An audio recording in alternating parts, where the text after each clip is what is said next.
પાછું બોલ નહીં જરા. 7 6 5 4 નહીં પહેલા કયો નંબર લખેલો? 7 multiplied 7 11 11 13 13 plus 13 પ્લસ 13. હા. આ રહ્યો કમ્પોઝિટ નંબર છે કે નહીં ચેક કરવાનો. હા. તમને શું લાગે કમ્પોઝિટ હે કે હમણાં ખબર પડે કે નહીં પડે? જોઈએ વચમાં પ્લસ બી છે ને. હવે મેં તમને એક વસ્તુ કેમ જોઈ લેવાની આયરવા અહીંયા ખાલી બે નંબરનું મલ્ટીપ્લાય છે ને આયરવા. આ કમ્પોઝિટ નંબર છે. આયરવા એકચ્યુઅલી નંબર કેવો છે? 11 × 2 એટલે કયો નંબર આવે? 22. કમ્પોઝિટ નંબર છે 22. 22 કમ્પોઝિટ છે. કમ્પોઝિટ નંબર એને જ કહેવાય ને જેના ફેક્ટર હોય. તો આ ફેક્ટર છે જ ને પહેલાંથી, એટલે આયરવા નંબર કમ્પોઝિટ છે જ. મેં બીજો કોઈ નંબર લખું તો 7 × 5 આ કમ્પોઝિટ છે. ફેક્ટર જ છે ને પહેલાંથી. 35 આ પહેલાંથી ફેક્ટર જ લખેલા છે. કમ્પોઝિટ છે જ આયરવા. પણ જો મેં પ્લસ બીજો કંઈ નંબર લખી દેમ તો +1 લખું તો હવે કમ્પોઝિટ રહે. હું આગળ નાખું મેં હું નહીં રહી. 35 +1 36. 36ના બી ફેક્ટર તો થાય ને. 36ના બહુ બધા ફેક્ટર થાય એટલે 36 બી કમ્પોઝિટ તો છે જ. +2 લખું તો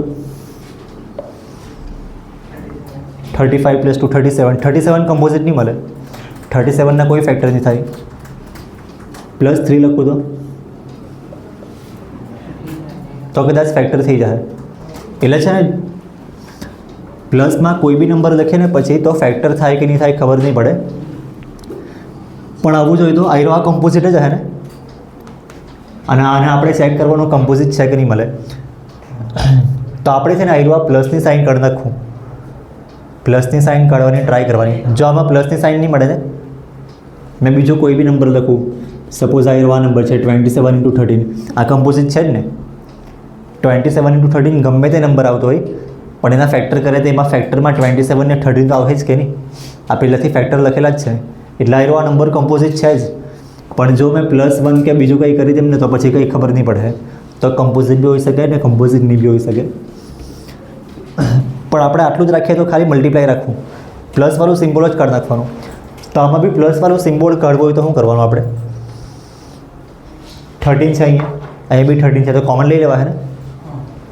13 કોમન લઈ તો 13 કોમન લઈને મેં આ સાઈડ લખું = બ્રેકેટમાં 7 11 13 તો બહાર આવી ગયું છે. પ્લસ અહીંયા શું લખવાનું? આ 13 બહાર આવી ગયું તો અહીંયા શું લખવાનું? 0 કે 1? 1. કેમ કે 13 છે તો તમે આને સમજી લો કે 13 × 1. તો 13 કોમન લઈ લીધું છે તો તમારે અહીંયા 1 લખાય. જો મેં નંબર્સ છે આવી રીતના લખતો છે આના નીચે આ લખો આના નીચે તો તમે બી એવી રીતના જ લખજો. જો આમાં આગળ શું કરવાનું છે? 13 આવી ગયો ને અહીંયા આ બેનું મલ્ટીપ્લાય કેટલું આવે? 77. ના એવા બીજું +1 જરાક નજીક લખી લેમ મેં. તો 13 આ બેનું મલ્ટીપ્લાય એડિશન છે ને 77 + 1 78. અને અહીંયા મેં બ્રેકેટ હતું ને બ્રેકેટના બદલે મેં મલ્ટીપ્લાય કરી મૂકું તો હવે આયરો આ નંબર કમ્પોઝિટ છે કે નહીં મળે?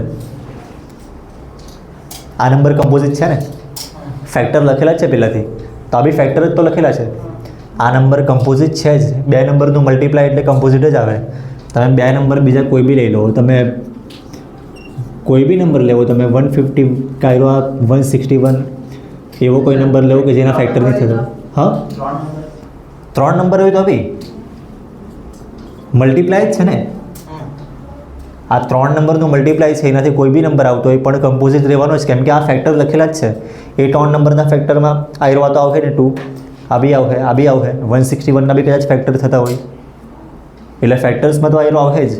જો પછી આપણે પ્લસ બીજો કંઈ નંબર લખે ને તો પછી કંઈ કહેવાય નહીં. એટલે અહીંયા પ્લસ બીજો નંબર લખેલો હતો તો કંઈ કન્ફર્મ નહીં હતું તો પ્લસવાળો નંબર જ કરી નાખ્યો અને આયરવા મલ્ટીપ્લાય આવી ગયું. તો હવે આયરવા કમ્પોઝિટ છે જ એટલે અહીંયા મેં લખી દેમ which is composite number. Composite number એટલે શું લખો? Product of multiplication of two number એવું લખી દે.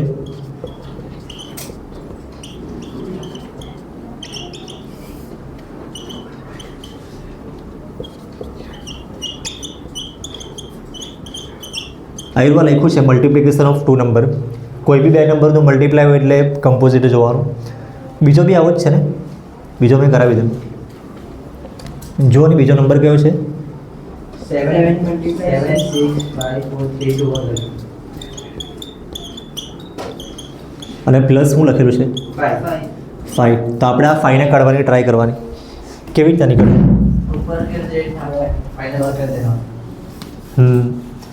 5 ને કોમન લેવાનું. તો 5 ને કોમન લઈને તો મેં આ સાઈડ લખું એટલે 7 ના નીચે 7 જ લખું તો તમને સમજવાનું સારું પડે. હા ને સુજલ? હવે શું કરવાનું? 5 તો આવી ગયો છે ને, તો 5 નહીં લખવાનો. બીજો નંબર લખી દે મેં 4 3 2 1 પ્લસ આ 5 આ બાજુ આવી ગયો તો અહીંયા 1 લખવાનું. 1 કેમ લખો?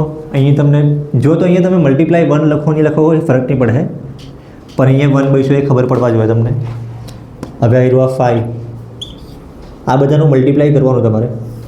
કરો નહીં આ બધા નંબરનું મલ્ટીપ્લાય. 7 6 4 3 2 તો ખબર બે નંબરનું મલ્ટીપ્લાય તો ખબર પડે ને. 7 ને 6 નું મલ્ટીપ્લાય કેટલું આવે? 42. અને 4 3 2 1 નું મલ્ટીપ્લાય 24. તો આવી રીતે મલ્ટીપ્લાય કરી દો એમ આ બે નંબરનું. હવે 1008 વિથ મલ્ટીપ્લાય નહીં કર્યું.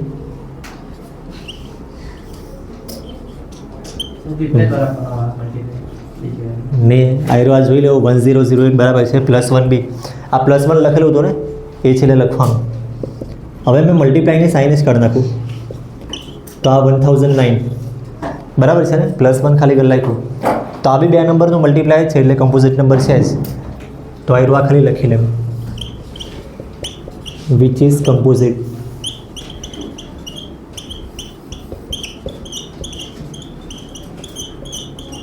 અને એનું reason multiplication of two numbers છે. આ તમે ખાલી જોઈ લો, લખતા નહીં. મલ્ટિપ્લિકેશન ઓફ, કેમ કે આમાં બે સવાલ સેમ જ જેવા છે ને. બે સવાલ સેમ હોય તો શું કરું મેં?